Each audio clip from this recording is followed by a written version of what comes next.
지금 6장에서 이제 인을 떼는 일곱 봉인에 담긴 그 심판, 인을 떼면서 심판이 벌어지는데, 그 심판이 벌어지는 중에 지금 7장이 여기 들어와 있어요. 7장이. 7장에는 지금 심판이 보이지 않고 2일 후에 이렇게 시작되어 있어요. 제가 편지를 하나 읽어드리겠습니다. 한국 기성교회 목사님께, 목사님 안녕하십니까? 저를 적대시하지 마시고 성경으로 확인하시기 바랍니다. 참으로 저는 스스로 온 자가 아닙니다. 예수님의 대언의 사자로 교회들을 위해 보냄을 받고 있으며, 제가 교회들에게 전할 것은 계시록에 이루어진 것이며 이를 증거하기 위해 왔습니다. 이것들을 보고 들은 자는 저뿐이며 저 외에 그 누구도 아는 자는 한 사람도 없습니다. 제가 주께서 보내신 자인지 아닌지, 성취된 계시록의 실체를 아는지 모르는지 확인을 해보면 알 것이며, 그리 되면 목사님과 목사님을 따르는 교인들이 다 구원을 받게 될 것입니다. 초림 때 약속의 목자는 예수님이셨고, 지름이 계시록 성취 때 약속한 목자가 누구인지 아십니까? 약속의 목자를 무시하고 받아주지 아니하면 구원받지 못할 것입니다. 어려운 일이 아니니 저를 만나 확인하시기 바랍니다. 연락 바랍니다. 감사합니다. 2015년 2월 11일 예수님의 대언의 사자. 누구죠? 이만이에요. 이만. 이게 뉴스앤조이 신천지에서 온 편지 2015년 2월 20일자. 지금 이 편지를 보낸 사람이 말하는 요점이 뭐예요? 핵심이. 자기가 이제 예수님의 대언의 사자다. 그리고 교회들의 보냄을 받았다. 약속의 목자는 난데, 자기인데 자기를 받아주지 않으면 구원받지 못한다. 이런 얘기죠. 이 주장에서 우리가 알 수 있는 것은, 첫째, 이 사람은 예수 그리스도의 아니에요. 아니라는 걸 알 수 있어요. 자기 편지에서 나는 대언자다 그랬으니까 아니라는 사실을 알 수 있고, 예수님께서 보내신 사자라 그랬으니까 예수님은 분명히 아니에요. 두 번째, 그런데 이 사람은 자기를 믿어야만 구원을 받게 된다고 이렇게 말하고 있어요. 결국 자기 자신이 예수님이라고 착각하고 있는 거죠. 그렇거나 또는 스스로 예수님의 사자, 즉 심부름꾼이라고 하면서 자신이 예수님과 동등한 존재라고 이렇게 말해요. 만일 이 사람이 말하기를 나는 예수님께서 보내신 사자이므로 내가 전하는 말씀을 듣고 예수님을 믿어야만 구원을 받을 수 있습니다 라고 한다면 귀를 기울일 수 있죠. 예수님 보내신 사자다. 내 말을 듣고 예수님을 믿어야만 구원을 받을 수 있다. 그렇다면 뭐 한번 들어볼 만해요. 그렇지만 이 사람은 자기는 예수님이 아니라고 말하면서도 자기를 믿어야 한다고 이렇게 말해요. 이렇게 주장한 것 자체가 모순이고, 무엇보다도 하나님의 말씀과는 완전히 달라요. 하나님의 말씀은 이렇게 말씀하고 있어요. 사도행전 4장 12절에 다른 이로서는 구원을 받을 수 없나니 천하 사람 중에 구원을 받을 만한 다른 이름을 우리에게 주신 일이 없음이라 하였더라. 그래서 예수 그리스도 이외에 구원이 있다고 하는 것은 다 거짓 복음이에요. 근데 꼭 보면 예수 그리스도라, 본인이 예수 그리스도다, 다 이렇게 연결을 시켜요. 그리고 이런 거짓 복음을 전하게 되면 어떻게 되는지 갈라디아서 1장 7절 9절에서 사도 바울은 이렇게 말씀하고 있어요. 다른 복음은 없나니 다만 어떤 사람들이 너희를 교란하여 그리스도의 복음을 변하게 하려 함이라. 그러나 우리나 혹은 하늘로부터 온 천사라도 우리가 너희에게 전한 복음 외에 다른 복음을 전하면 저주를 받을지어다. 우리가 전에 말하였거니와 내가 지금 다시 말하노니 만일 누구든지 너희가 받은 것 외에 다른 복음을 전하면 저주를 받을지어다. 이렇게 자기는 그리스도가 아니라고 말하면서 자기를 받아들여야만 구원을 얻는다고 자신 있게 말할 수 있는 사람은 누구겠어요? 거짓 복음을 전하는 사람이 분명합니다. 이런 자는 바울 사도의 말씀대로 저주를 받아야 마땅하고 반드시 그렇게 될 겁니다. 많은 사람들을 미혹해서 잘못된 길로 가게 했어요. 이 사람이 바로 신천지의 교주 이만희입니다. 신천지는 이렇게 아주 교묘하게 사람들을 속여요. 특별히 교회를 다녀도 말씀 배우기를 게을리하는 사람들은 성경 말씀을 바르게 알지 못해요. 그렇기 때문에 이단의 이런 술수, 속임수에 흔들리고 넘어가기 쉬워요. 그러면 오늘 이제 본문에 나오는, 오늘 본문의 핵심은 14만 4천이에요. 14만 4천에 대해서 이단에서는 어떤 주장을 펼치고 있고 성경에서는 어떻게 말씀하고 있는지를 오늘 우리가 분명하게 좀 살펴보도록 하겠습니다. 14만 4천이라는 숫자는 요한계시록에만 3번 나와요. 오늘 본문의 7장 4절에 나오고, 그 다음에 곱하기 2하면 14장이죠. 14장 1, 3절에 2번 나와요. 그 전부 3번 나와요. 근데 이단들이 보통 이 표현을 가지고 많은 사람들을 유혹해서 혼란에 빠지게 해요. 이 이단이 어떤 이단인지 한번 생각해 보세요. 대여섯 사람이 함께 다니다가 쭉 다녀야지. 옷 이쁘게 입고. 그리고 다니다가 짝을 딱딱 지어가지고 집집마다 방문해요. 이들은 주로 교인들 집을 찾아다니면서 책을 줘요. 이들이 읽어보라고 주는 책은 파수대 혹은 깨어라 하는 책이에요. 이들이 누구죠? 여호와의 증인. 여호와의 증인. 현재 우리나라의 여호와의 증인 신도들은 이제 찾아보니까 10만 4,524명. 물론 14만 뭐 이렇게 보고가 되는데 이 사람들이 얘기하는 이 10만 4,524명이라는 건 전도에 참여하는 신자. 가판대 놓고 그 앞에 나오는 사람들이 전도에 참여하는 거예요. 이렇게 참여하는 사람들만 사람들하고 그렇지 않고 그냥 왔다 갔다 하는 사람들하고 이 사람들은 구분을 해요. 그래서 참여하는 사람들이 10만 4,524명. 그들의 집회수는 왕국회관이라고 그래요. 왕국회관에서 모이잖아요. 그런데 약 1,500개 정도 된대요. 세계적으로는 237개국 약 880만 명의 신도들이 있다고 그래요. 이들은 삼위일체 하나님을 믿지 않아요. 그렇기 때문에 예수님은 하나님께서 창조하신 첫 창조물이다 이렇게 봐요. 또 지옥도 없다. 인간은 죽으면 영혼은 그냥 사라져버린다 이렇게 말해요. 이 여호와의 증인의 창시자인 러셀이라고 하는 사람이 지금부터 약 110년 전에 그리스도가 재림한다. 1914년에 재림하셔가지고 하나님의 왕국이 지상에 건설된다고 예언했어요. 근데 1914년에 아무 일이 일어나지 않았어요.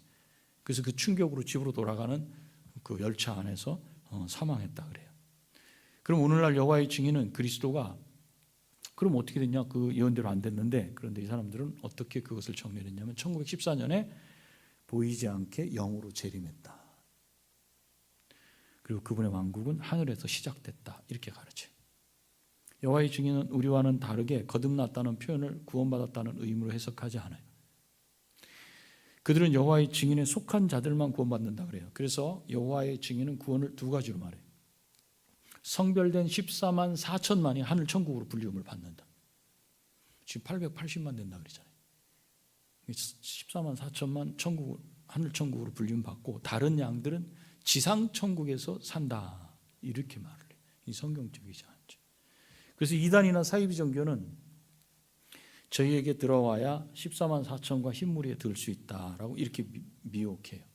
항상 보면 14만 4천. 근데 14만 4천이 또 꽉 차면 달라져요. 14만 4천이 또 차면. 그 이들 주장의 문제점이 무엇인가? 여호와의 증인 신도들만 구원받는다. 이것도 문제가 있고 또 글자 그대로 14만 4천을 그대로 썼다는 것. 14만 4천 명을 하늘에서 통치할 왕으로 본 것. 이것도 문제가 돼요. 게다가 예수님께서 육체가 아니고 영으로 재림하시는 것. 이것도 성경하고는 달라요. 예수님께서 재림하실 때는 사람의 눈에 보이게 육체를 가진 사람으로서 그 손과 발에 못 옆구리의 창자국을 그대로 갖고 재림하실 거예요. 이처럼 이들이 14만 4천 명과 연관하여 주장한 것은 전부 다 성경과 맞지 않아요. 이게 불쌍해요. 저기 가판대에서 또 나와 저러고 있잖아요. 왜? 여기에 끼려고 그러는 거예요. 예수님을 믿지 않아요. 예수님을 인정하지 않으니까. 삼위 하나님을 인정하지 않아요, 이 사람들. 그러면 신천지에서는 어떻게 해요? 신천지에서는 12지파를 만들었어요. 12지파. 그리고 자기들 집단에 들어와야 이 14만 4천에 속할 수 있다. 이렇게 말하죠. 그런데 이들이 여호와의 증인과 다른 점은 14만 4천 명이 전하는 복음을 들으면 그 외 다른 모든 무리들도 구원을 얻을 수 있다고 주장해요. 처음엔 14만 4천 안에 들어와야 된다 그랬어요. 근데 14만 4천이 넘어버렸어요. 그게 어떻게 그때는? 14만 4천 명이 전하는 복음을 들어야만 이제 구원을 얻을 수 있다. 이렇게 말해요. 그러니까 이들의 주장에 따르면 구원받는 자는 14만 4천이 훨씬 넘고 그 중에 14만 4천 명만 왕 같은 제사장들이 될 것이고 나머지는 일반 백성이다. 이렇게 말하고 있어요. 그러니 이들은 누구를 믿어요 지금? 예수 그리스도가 아니라 이만희를 교주로 믿는 것이고 그래야 구원을 얻을 수 있다. 이렇게 가르치고 있죠. 인간 이만희가 그들을 위해 죽은 것도 아니고 다시 살아나지도 않았어요. 그런데도 그들은 그를 믿어야 구원을 얻을 수 있다고 생각합니다. 그러나 그들이 전하는 거짓 복음을 믿고 그 가짜를 믿는 사람들은 누구든지 예외 없이 하나님의 구원에서 제외되고 저주를 받습니다. 자, 그럼 14만 4천 명에 대해서 우리는 어떻게 생각해야 될 것인가? 이런 이단들이 14만 4천을 가지고 그 안에 들어와야 된다 말아야 된다 그러는데 우리는 어떻게 생각해야 될 것인가? 첫 번째, 그러면 이 본문을 볼 때 14만 4천을 글자 그대로 문자적으로 우리가 이해를 해야 됩니까? 에 대한 걸 우리가 생각을 해야 돼요. 두 번째는 그러면 14만 4천이라는 이 숫자는 도대체 어떻게 만들어진 것입니까? 첫 번째는 문자 그대로 봐야 됩니까? 두 번째는 어떻게 만들어졌습니까? 그러면 14만 4천을 말씀한 의도는 무엇입니까? 이렇게 좀 볼 거예요. 첫 번째, 14만 4천이라는 숫자를 글자 그대로 이해해야 될까? 아니면 비유적으로 이해해야 될까? 여러분이 성경을 글자 그대로 연결했을 때 말이 통하면 그러면 문제가 없어요. 문자적으로 그냥 연결했을 때. 근데 말이 통하지 않으면 그건 문자적으로 그대로 보면 안 돼요. 그건 비유적으로 해석을 해야 돼요. 14만 4천을 글자 그대로 받아들일 때 과연 말이 되는가 안 되는가 생각해 봐야 돼요. 근데 뒤에 가서 이제 설명하겠지만 14만 4천은 하나님께 구원받은 백성 전체의 숫자를 말해요. 바꿔 말하자면 하나님께서 과거, 현재, 미래를 걸쳐서 구원하시는 사람들의 수가 14만 4천 명이라는 그런 의미예요. 그런데 이 숫자를 그대로 이해하면 말이 되지 않죠. 왜 말이 안 되냐면 현재 세계 인구는 80억 정도 돼요. 80억. 대한민국의 인구가 얼마예요? 5,100만. 우리나라 교회 교인을 500만 정도를 잡아요. 500만. 약 545만 중에 예배 참석 인원이 한 500만 정도 돼요. 500만으로 가정한다면 이 중에 14만 4천이라는 수가 얼마 정도 돼요? 약 35분의 1. 전 세계 인구 중에서 전 세계 인구가 한 20억이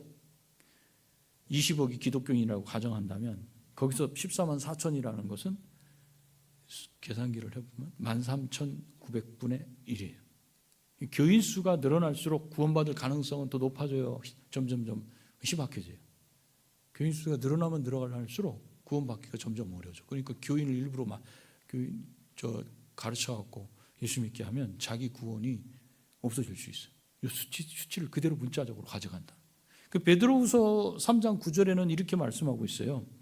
주의 약속, 즉 재림에 대한 주의 약속은 어떤 이들이 더디다고 생각하는 것 같이 더딘 것이 아니라 오직 주께서는 너희를 대하여 오래 참으사 아무도 멸망하지 아니하고 다 회개하기에 이르기를 원하시느니라. 이렇게 말씀하십니다. 예수님의 재림이 늦어지는 것 같은데 그 이유가 뭐냐? 하나님의 사람들이 멸망받지 않고 모두 회개해서 구원받기를 바라시기 때문이다. 그 요한복음 3장 16절에서는 하나님이 세상을 이처럼 사랑하사 독생자를 주셨으니 이는 그를 믿는 자마다 멸망치 않고 영생을 얻게 하려 하심이라. 로마서 10장 13절도 누구든지 주의 이름을 부르는 자는 구원을 얻으리라 그러셨어요. 그런데 현재 지구상에서 예수님 믿는 사람들이 13,900대 1에 합격한 사람들만 구원을 받는다면 지금 읽은 하나님의 말씀과는 모순이 되는 거예요. 맞지 않아요. 자, 지금 문자적으로 보는 게 맞냐 안 맞냐를 지금 보는 거예요. 재림을 아무리 늦춰도 결국 14만 4천 명만 구원을 받는 것이고 따라서 모든 사람이 멸망받지 않기를 바라신다는 하나님의 말씀은 듣기 좋은 거짓말일 뿐입니다. 만약에 그렇게 된다면 이건 현재 인구만 가지고 계산한 건데 만일 과거에 살았던 하나님의 백성들까지 포함해서 생각해 본다면 우리 중에 구원받을 수 있는 사람이 과연 있겠어요? 여러분이 잘 알듯이 출애굽에서 나온 이스라엘 백성들이 어른만 60만 명이었어요. 이들 중 여호수아와 갈렙만 빼고 광야에서 다 죽었어요. 그러나 가나안 땅에 들어갈 때 어른만 또 60만 명. 이미 14만 4천의 4배가 좀 넘어요. 한번 대략 지구의 역사를 추측해서 14,000년이다 뭐 이렇게 한다고 해도 그때부터 시작해가지고 지금까지 전 세계에서 14,000년 정도를 지금부터 거꾸로 역추적해서 쭉 시간을 가지고 계산을 한다면 1년에 10명, 한 달에 1명만 구원받는 숫자예요. 그래야만 14만 4천을 맞출 수가 있어요. 하나님께서 이렇게 적은 수의 사람들을 구원하시면서 말씀으로 세상 사람들이 모두 구원받기를 원하신다고 한다면 그것은 사람들을 속이시는 거예요. 그런데 왜 이런 결론에 이르렀는가? 14만 4천이라는 숫자를 문자 그대로 이해하려고 했기 때문에 그래요. 따라서 이 숫자를 글자 그대로 이해하면 하나님을 거짓말쟁이로 만드는 거고 성경과 배치돼. 그러니까 성경은 믿을 수 없는 책이 될 수밖에 없겠죠. 하지만 하나님은 거짓말을 하시지 않아요. 말씀과 실제가 다르지 않은 분이에요. 그래서 14만 4천 명을 글자 그대로 이해하면 안 돼요. 그렇다면 14만 4천을 올바로 이해하는 방법은 한 가지예요. 문자적으로가 아니라 그걸 비유로 봐야 돼요. 비유. 그렇다면 14만 4천은 비유로 봐야 된다. 문자로 보면 안 된다. 14만 4천 그 안에 들어가야 된다 말아야 된다 뭐 이런 얘기는 여러분들 들으면 그냥 가만 듣고만 있어요. 뭐 그냥 대꾸할 필요도 없어요. 두 번째, 그럼 14만 4천은 도대체 어떤 식으로 만들어졌는가?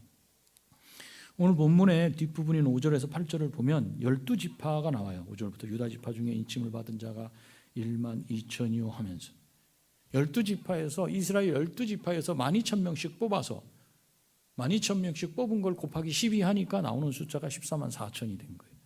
이 먼저 생각해야 될 것은 이 12지파예요.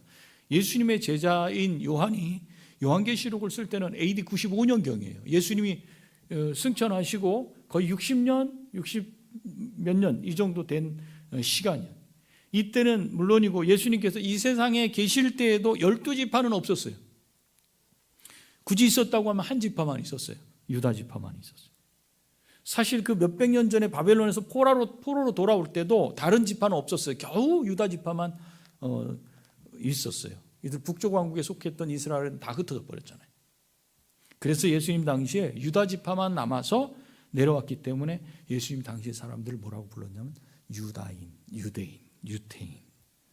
그런데 어째서 오늘 본문에는 이스라엘 12지파가 등장하는가? 이건 역시도 문자적으로 보면 안 되고 비유적으로 봐야 된다. 옛날에 하나님 백성인 이스라엘이 12지파를 이루었기 때문에 하나님 백성 전체를 가리킬 때 12지파다 이렇게 표현해요. 그래서 예수님의 동생인 야고보서 1장 1절에서 처음에 편지를 쓰면서 서두에 이렇게 하잖아요. 흩어져 있는 12지파에게 문안하노라 이렇게 말해요. 이 야고보 편지가 여러 교회에 보내진 편지거든요. 그렇기 때문에 흩어져 있는 12지파다 이렇게 얘기할 때 이 12지파는 하나님의 백성 전체를 가리키기 위해서 비유적으로 표현하기 위해 사용한 것이다. 그래서 오늘 본문 5절에서 8절까지를 보면 각 지파마다 인침을 받은 자가, 즉 하나님의 소유라고 인정받은 자가, 너는 하나님의 것이야 라고 도장을 딱 찍힌 자가 12,000명씩이다. 어떤 지파는 수가 많거나 적지 않고 똑같이 12,000명씩이에요. 그렇다면 이 12,000은 어떤 비유적인 특징을 가질 것인가? 요한계시록에 보면 하나님의 심판이 몇 개 나온다 그랬어요? 그렇죠? 3개 나오죠. 나팔, 대접으로 이렇게 비유해요. 그런데 이 세 가지 모두가 몇 개씩으로 돼 있어요? 7개씩으로 돼 있어요. 7개씩. 7 나팔, 7 대접. 이렇게 7개를 다 쏟아야 심판이 다 마무리가 돼요. 그래서 7이라는 숫자는 무엇을 말하는가? 전체를 의미한다. 또 완전한 거, 완성을 의미한다. 그랬어요. 그럼 7이라는 수는 어떻게 이루어져 있어요? 7이 되려면 1 더하기 6도 되고 5 더하기 2도 되고 3 더하기 4도 되고 그죠? 근데 제가 말씀드리기는 3 더하기 4로 됐다. 보통 4는 동서남북을 가리키는 4, 셋은 삼위일체. 그래서 동서남북 그러면 땅 전체를 의미하잖아요. 그래서 이 4라는 숫자는 보통 전체를 얘기할 때 이렇게 남녀노소, 동서남북.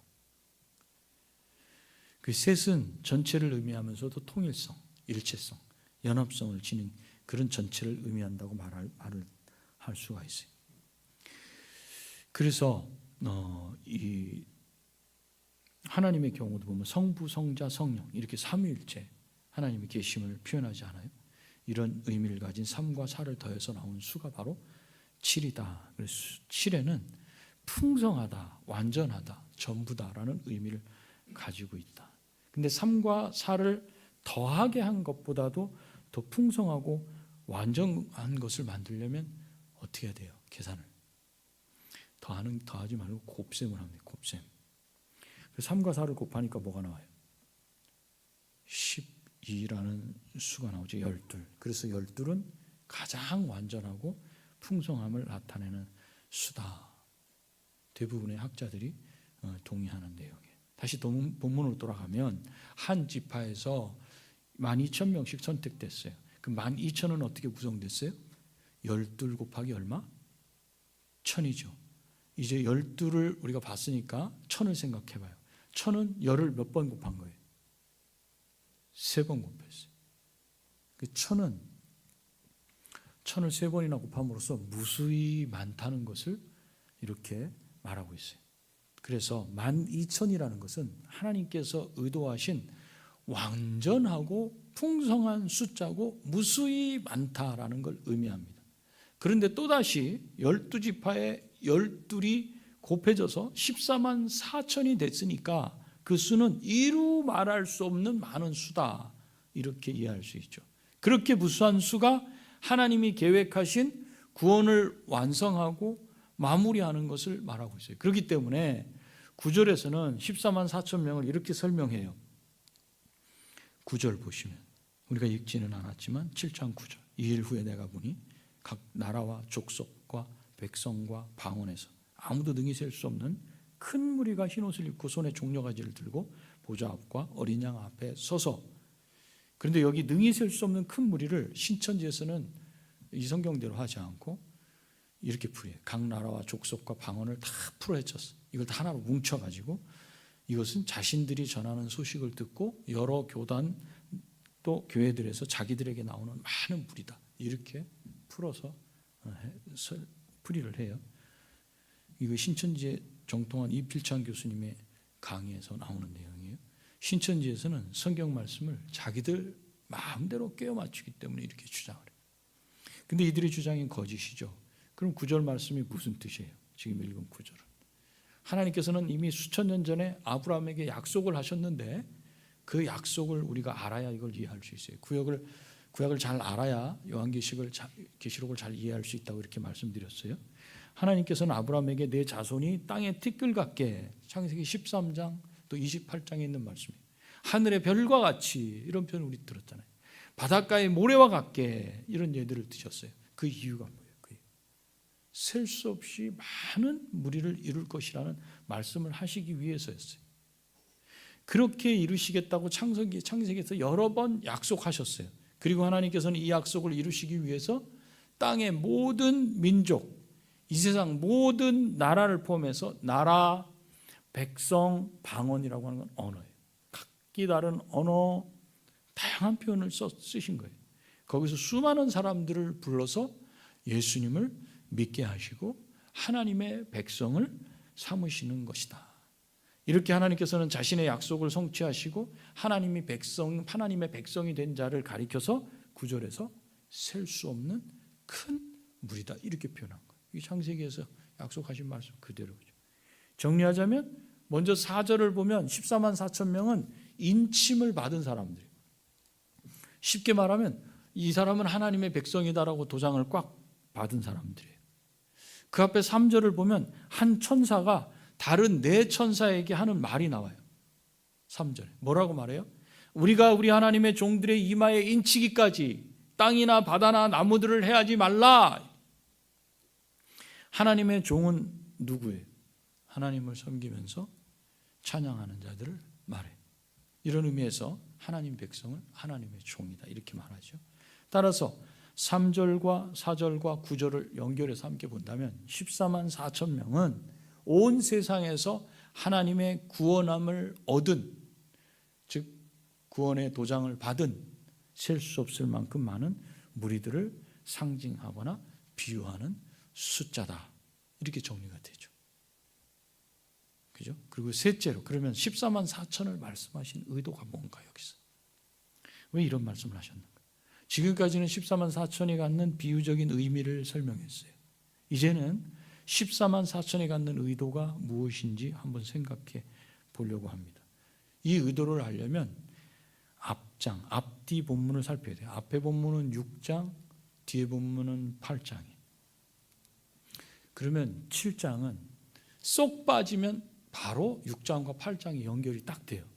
근데 7장이 중간에 끼어 있어. 그래서 이것을 삽입된 본문이다, 이렇게 말해요.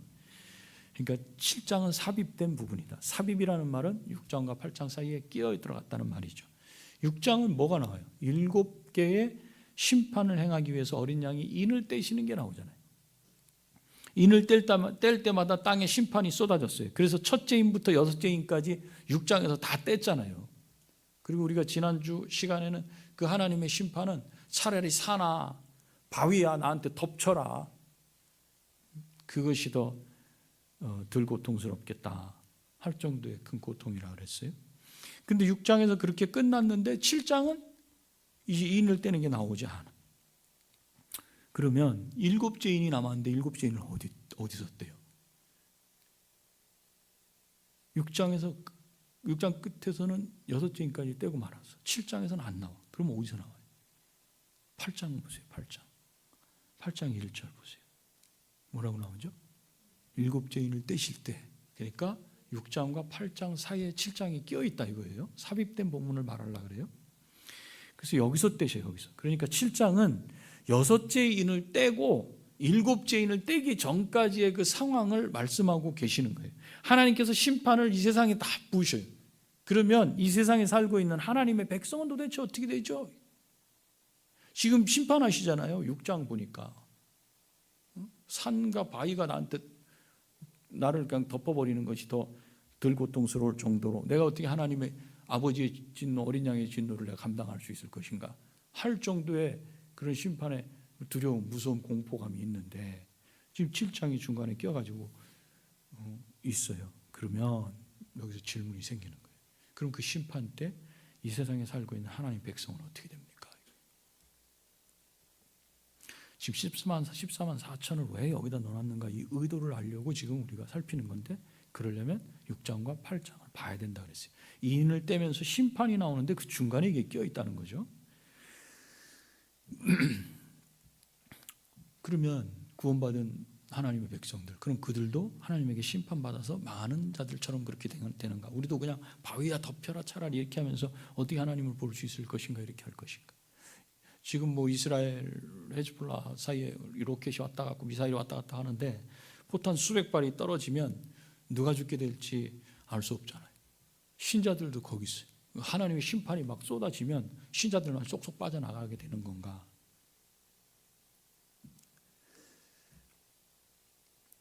어떻게 될 것인가? 하나님의 백성들이 심판을 받는 세상의 한가운데 살고 있다면 과연 그들은 안전할 수 있을 것인가? 여러분 걱정되지 않겠어요? 그렇죠. 그래서 그 심판의 두려움을 6장 17절에서는 어떻게 표현했어요? 6장 17절. 6장 17절이 이렇게 끝나요. 앞에 심판 계속 되잖아요. 그죠? 그래서 6째까지 다 떼면서 17절. 그들의 진노의 큰 날이 이르렀으니 누가 능히 서리요. 다른 말로는 누가 살아남을 수 있습니까? 이거예요. 하나님의 백성으로서 굉장히 불안한 거죠. 이거는.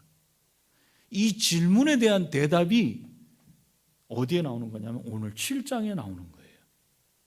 하나님께서는 이 세상을 심판하실 때 이 세상에서 살아가고 있는 하나님의 백성을 그냥 포탄이 쏟아지는 가운데 두려움 속에서 벌벌 떨도록 내버려 두실 것인가? 그렇지 않다는 거예요. 7장 1절을 보세요. 네 천사가 나와요. 이들이 어떤 천사들이? 2절을 보면 네 천사를 가리켜서 뭐라고 얘기해요? 땅과 바다를 해롭게 할 권세를 얻은 네 천사, 이렇게 말해요. 이 네 천사는 하나님께서 세상을 심판하라고 보내신 천사들이에요. 그런데 이 천사들이 지금 심판을 딱 멈추고 있어요. 지금 그냥 멈추고.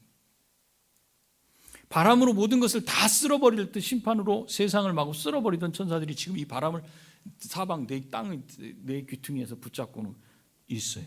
그런데 또 신천지에서는 이 본문을 가지고 심판은 이미 끝났다 이렇게 말해요. 자기들 마음대로 해석을 해요. 모르는 사람은 다 넘어가는 거죠. 그래서 안 끝난 것을 끝났다고 말. 그리고 자기네 이론을 거기다 집어넣어서 원하는 대로 해석을 해버려요. 그래서 요한계시록을 잘 읽지 않고 읽어봐도 무슨 뜻인지 어려우니까 모르면 그냥 이 사람들이 얘기하면 그냥 몇 번 듣다 보면 그냥 쏙 넘어갈 수밖에 없는 거예요. 자, 지금 세상을 심판하고 세상을 마구 쓸어버린 천사들이 바람을 붙잡고 있어요. 내 귀퉁이에서. 땅이나 바다에나 각종 나무에 불지 못하도록 땅의 내 모퉁이에 서서 사방의 바람을 붙잡고 있어요. 왜 이들이 심판을 멈추고 있는가? 그 이유는 다른 한 천사가 나타나서 외치는 말을 들어보면 알 수 있어요. 2절이에요. 그 말씀을 봐야 돼요. 읽어보면 우리가 알 수 있어요. 네 천사 외에 다른 천사가 등장하죠. 이 천사는 특징이 있어요. 하나님의 살아계신 하나님의 뭐를 가지고 등장했냐면 인을 가지고 도장을 가지고 등장. 그리고 세상을 심판하던 네 천사를 향해서 큰 소리로 외쳐요. 3절. 우리가 우리 하나님의 종들의 이마에 인치기까지 땅이나 바다나 나무들을 해하지 말라. 이렇게 네 천사에게 땅을 해하려고 심판하려고 내려와 있는 천사들한테 이렇게 말한 후에 이 천사와 함께 온 천사들은 12지파의 그 사람들이 이마에 인을 쳐요. 도장을 찍기 시작하는. 각 지파에서 모두 12,000명씩 모두 14만 4천 명의 이마에 인을 치기 시작해. 이렇게 천사에게 인을 받은 자는 모두 14만 4천이에요. 그런데 왜 이 본문은 이 사실을 알려주는 겁니까? 왜 이것을 얘기한 겁니까? 하나님의 큰 진노로 쏟아지는 심판 가운데서도 능히 살아남을 수 있는 자들이 있다고 대답해 주는 거예요. 왜냐하면 6장 17절에 그런 심판 앞에 그들의 진노의 큰 날이 이르렀으니 누가 능히 설 수 있겠습니까? 질문했거든요. 심판이 막 벌어지는 중에. 그 질문의 대답이 뭐냐면 14만 4천 명은 살아남는다. 이 말씀을 하신 거예요.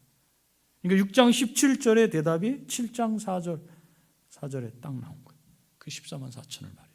하나님의 진노의 심판을 받지 않고 살아남는 자들은 하나님을 잘 섬기는 자들이고 신앙에서 돌아서지 않은 자들이고 믿음을 끝까지 지킨 자들이고 어떤 환난과 핍박 중에도 순교 앞에서 우리가 얘기했잖아요. 순교자가 다 차기까지. 그 다음에 회개하고 죄사함 받고 돌아올 사람들이 숫자가 차기까지 우리 원수를 갚아주지 않습니까? 두 번째 설교할 때 말했잖아요. 그죠? 보좌 앞에 있는 그 영혼들 그들에게 흰옷을 입히시면서 말씀하셨잖아요. 그러니까 하나님 백성 전체가 살아남는다. 누가 능히 서리요? 그 질문이 하나님 백성 전체가 살아납니다. 이처럼 하나님은 자기 백성, 자기를 섬기는 종들을 온갖 포탄이 다 쏟아지는 하나님의 심판 가운데서도 안전하게 지켜내실 것이라고 말씀해요. 이렇게 심판에서 벗어나는 걸 뭐라 그래? 구원이라 그래. 또는 구속이라고 이렇게 말해요. 그래서 9절을 보면 이들을 가리켜 아무도 능히 셀 수 없는 큰 무리가 나와서 뭘 입고? 흰옷을 입고 13,800대 1, 전 세계에서 13,800대 1의 경쟁을 뚫은 사람들이 나온 게 아니에요. 셀 수 없는 큰 무리. 그럼 이들은 누군가? 이 장면을 보는 요한은 수는 많은데 이들이 누군지 알 수 없어요. 그래서 궁금해. 그러니까 한 장로가 알려줘요. 13절. 이 흰옷 입은 자들이 누구며 또 어디서 왔는가? 그때 14절. 이는 큰 환난에서 나오는 자들인데 어린 양의 피에 그 옷을 씻어 희게 하였느니라. 어린 양의 피에 그 옷을 씻어 희게 하였다. 이게 무슨 비유예요? 그리스도 예수를 믿어 그 피로 죄사함 받고 구원받은 자들이다. 계시록 1장 5절에서 말씀했던 바로 그 뜻이에요. 이 무리는 심판의 큰 환난 가운데서 하나님의 은혜로 환난을 벗어나게 된 자들이라는 그런 뜻이에요. 셀 수 없는 큰 무리가 심판 가운데서 하나님의 은혜로 심판을 벗어나고 구원을 얻게 될 겁니다. 이처럼 하나님께서는 자기 백성으로 도장 찍은 사람들, 인친자들을 심판을 당하도록 그렇게 놔두시지 않아요. 인친자들은 누구라 그랬어요? 예수 그리스도를 믿어서 죄사함을 얻은 자들, 구원받은 자들, 구속받은 자들. 바꿔서 말하면 교회예요. 교회. 사람인 교회. 우리예요. 따라서 우리는 어떤 환난이 임해도 고통스럽지만 두려워할 필요는 없어요. 저 북쪽에서 오늘도 순교에 가는 그 신자들을 보면서 얼마나 힘들었을까? 이런 생각을 해요. 얼마나 무서웠을까? 그런 생각을 하지만 그들은 이 하나님의 말씀을 붙잡고 할렐루야 하지 않았을까? 우리가 두 번째 봤던 것처럼 다섯째 인을 떼실 때 죽임을 당한 영혼들이 제단 아래에 있어서 어느 때 갚아주시렵니까? 했던 것처럼 지금 그런 일이 거기서 벌어지고 또 이쪽에서 믿고 회개하는 역사가 일어나고 그러고 있어요. 그래서 두려워할 필요는 없어요. 이 땅에서 잠시 또는 부분적으로 환난의 고통을 우리가 맛볼 수 있지만 결국은 하나님의 은혜로 우리는 구원을 얻게 될 줄 믿으시기 바랍니다. 그래서 하나님의 보좌와 어린 양 앞에 서게 될 겁니다. 거기서 우리는 하나님을 찬양하게 될 겁니다. 그런 날을 소망하며 믿음이 자라지 않아서 말에 흔들리고 마음의 상처로 고민하다가 그럴 때 보통 이단이 접근을 하거든. 이단에 홀딱 속아 넘어가거나 환난과 위협에 흔들려서 신앙을 저버리지 마시고 환난 중에도 구원하시는 하나님의 은혜, 구원하시겠다는 하나님의 은혜, 이걸 약속으로 믿고 끝까지 우리 눈앞에 펼쳐져 있는 그 일로 우리가 쓰러지지 말고 끝까지 감사함으로 기쁘게 하나님을 섬기는 일에 힘쓰시고 맡겨진 사역 누가 보든 보지 않든 그거 내가 감당하면서 하나님 앞에 우리 주님 부르실 때 할렐루야 하면서 갈 수 있는 저와 여러분이 다 되시기 바랍니다. 기도하시겠습니다. 좋으신 아버지, 진노의 큰 날이 이르렀을 때 누가 등이 서리요? 그것은 인침을 받은 14만 4천 명, 예수 그리스도의 피로 죄사함 받고 구원받은